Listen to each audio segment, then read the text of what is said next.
Почитувани ученици од четврто одделение, јас сум Иле Мишевски, наставник по физичко и здравствено образование од основното училиште Страшо Пинџур, село Малокоњари, Пилеп. Денес, во наставна содржина, ќе ни биде да се запознаеме со играта Поплава. Која е основната цел на наставата по физичко и здравствено образование? Ученикот или учениците да се запознаат со изведбата на основните движења, вештини, природни движечки форми, да се запознае со важноста на телесниот развој, да развие моторички способности, важни за кардиореспираторната издржливост, мускулната сила, флексибилноста, брзината, мускулната издржливост и друго. Што е најважно да разбере ученикот?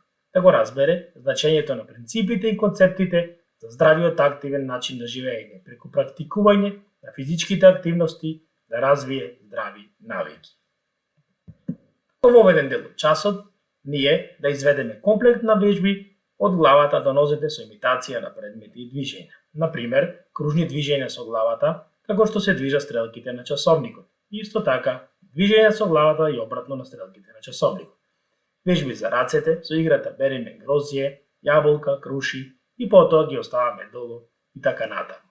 Вежби за трупот имитираме како лета птицата.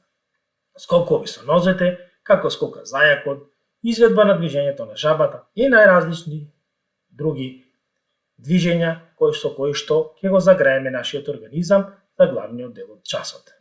Како подготвителен дел од часот ќе ни биде совладување на различни препреки. Учениците се делат во 2 или 3 колони и за секоја застанува пред некоја препрека. Јарец, шведски сандак, училишна клупа, кои не се повисоки од рамениците на учениците.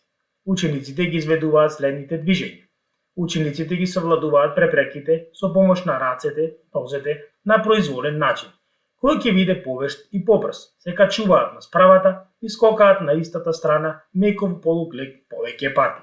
Се качуваат на справата, се вртат и скокаат на истата страна на која што се качиле.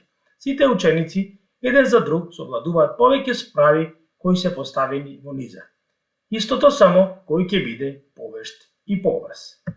Како се игра играта Поплава? Како реквизити се користат опремата која што имаме во салата. Елементарната игра Поплава се игра на следниот начин.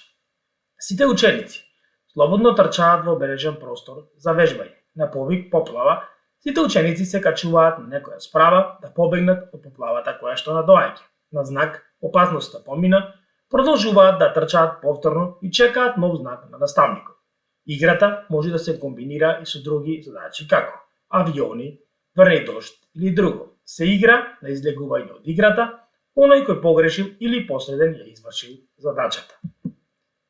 Еве на сликата можеме да видиме како се игра играта, како учениците се качуваат на рипстол или некој друг предмет кој што ги или реквизит кој што го имаме во салата. Како завршен дел од часот ќе ни биде играта кој прв седне на гредата. Гредата ја поставуваме во средината на салата, обележуваме простор каде што учениците не смеат при движењето да влезат во него и на даден знак од наставникот почнуваат да се движат во круг. На знак седнуваат на гредата, кој последен ќе остане и не седне, тој испаѓа од играта. Така, тоа се повторува, се до крајот на завршувањето на играта и оној ученик кој што ќе остане последен, тој е победникот на играта. И благодарам на вниманието, имајте убав ден, се гледаме наскоро со онова наставна содржина. Довидување.